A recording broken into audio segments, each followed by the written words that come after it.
Jadi di sini pen itu teman-teman ya, pen insulin di sini di atas ini bagian atasnya. Ini bagian atas untuk pemutar dosis, sama di sini tuh bagian untuk penginjeknya. Teman-teman tinggal putar berapa unit yang diminta di dalam resep tersebut. Misalnya 5, misalnya 3, teman-teman tinggal putar sesuai dengan angka pada dosis yang diresepkan.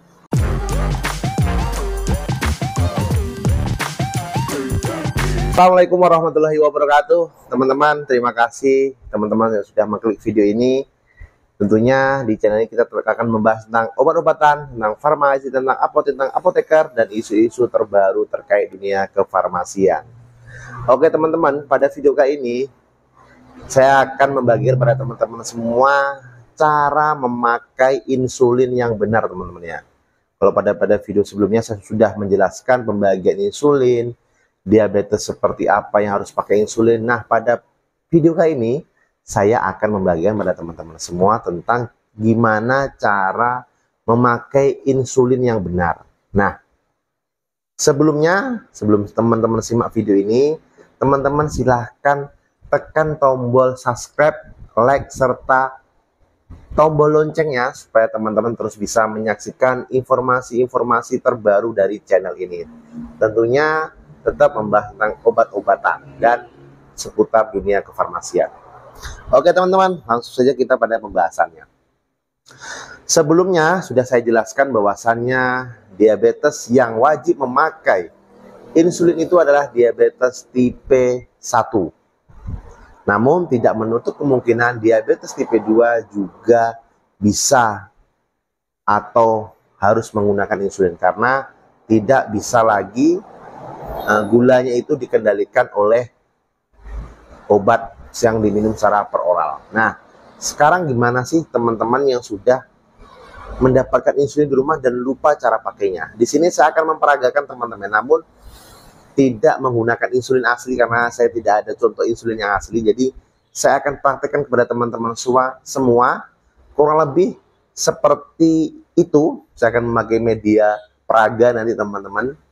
Jadi mudah-mudahan ilmu yang saya bagikan pada teman-teman ini bisa teman-teman aplikasikan di rumah teman-teman masing-masing. Kalau teman-teman sedang memakai insulin atau keluarga teman-teman sedang memakai insulin. Oke, di sini insulin itu berbentuk pen teman-teman ya. Jadi berbentuk pen insulin ini kurang lebih seperti ini. Jadi ini saya menggunakan spidol sebagai contoh untuk insulinnya. Nah, insulin itu sendiri kita ketahui bahwasannya harus dalam suhu dingin. Suhu sejuk teman-teman, bukan suhu dingin, suhu sejuk teman-teman ya. Suhu sejuk itu 2 sampai 8 derajat Celcius. Di sini teman-teman berarti harus tetap menjaga kondisi insulin yang belum dipakai atau kondisi insulin yang belum dibuka, belum dipakai, tetap dalam kondisi 2 sampai 8 derajat Celcius. Terus gimana caranya Bang kalau saya membeli di apotek atau saya mendapatkan di rumah sakit? Gimana cara saya membawanya pulang ke rumah? Kalau seandainya rumah teman-teman dekat dari apotek mungkin, dekat dari rumah sakit yang teman-teman waktu mendapatkan ini, teman-teman langsung saja bawa pulang tanpa membawa apa-apa, tapi langsung dimasukkan ke lemari kulkas, lemari pendingin dengan suhu 2 sampai 8 derajat Celcius.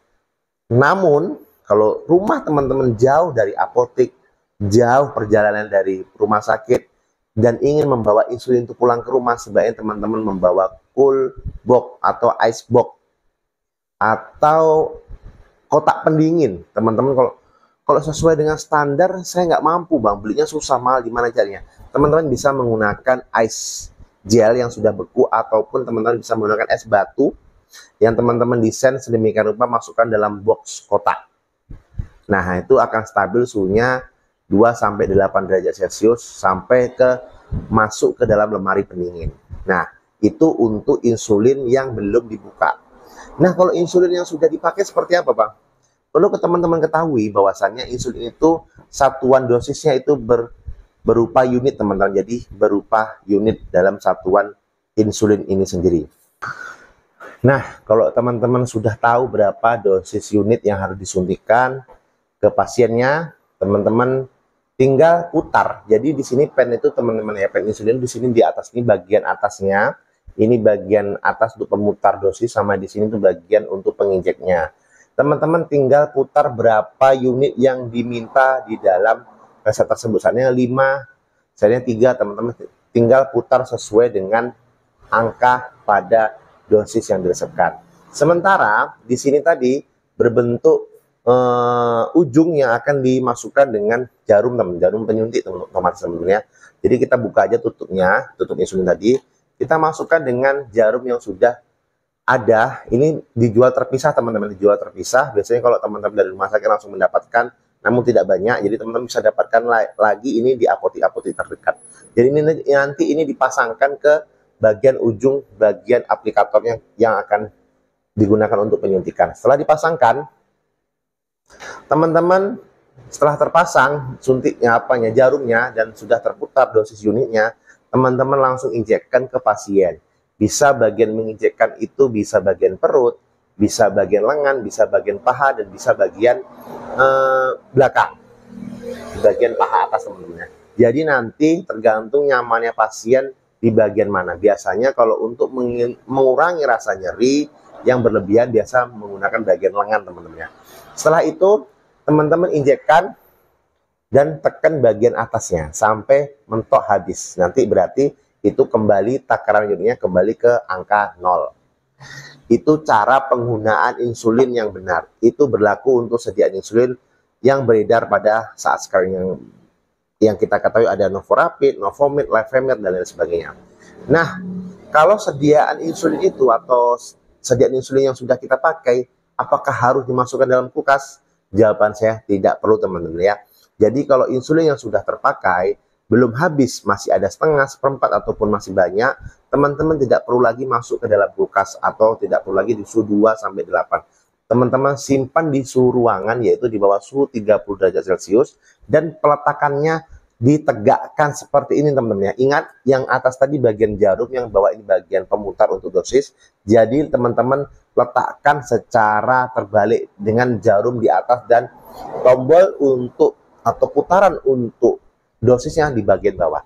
Tujuannya apa, teman-teman? Tujuannya karena jarum yang sudah kita pakai tadi tidak kita buka, karena jarum tersebut bisa dipakai berulang sampai dia terasa tumpul oleh pasien. Biasanya kalau terasa tumpul itu terasa nyeri, kalau disuntik terasa agak nyerinya berlebih, berarti itu termasuk alatnya atau jarumnya sudah mulai tumpul, bisa diganti.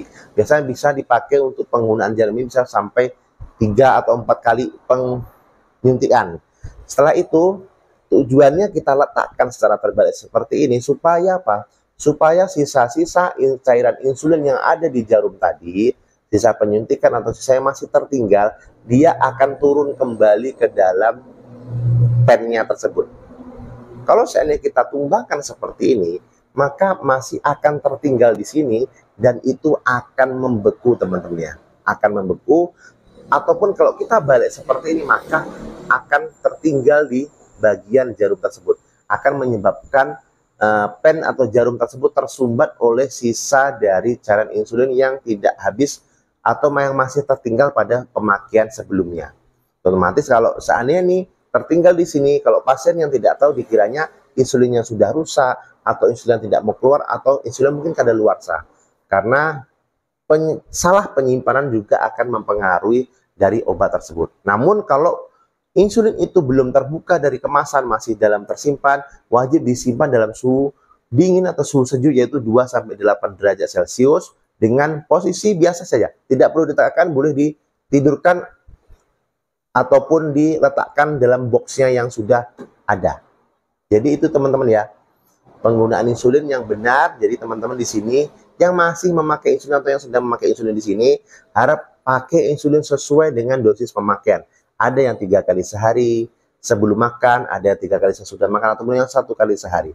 Teman-teman harus tetap mematuhi aturan pakai yang sudah diresepkan oleh dokter teman-teman masing-masing. Oke teman-teman, terima kasih, mudah-mudahan informasi yang saya sampaikan bermanfaat buat teman-teman semua. Saya akhiri, tapi sebelum saya akhiri, teman-teman silahkan tekan like, komen, serta subscribe, serta nyalakan tombol loncengnya supaya teman-teman terus bisa menyaksikan informasi yang saya sampaikan di channel ini. Oke, terima kasih. Assalamualaikum warahmatullahi wabarakatuh. Tanya obat, tanya apoteker. Salam sehat.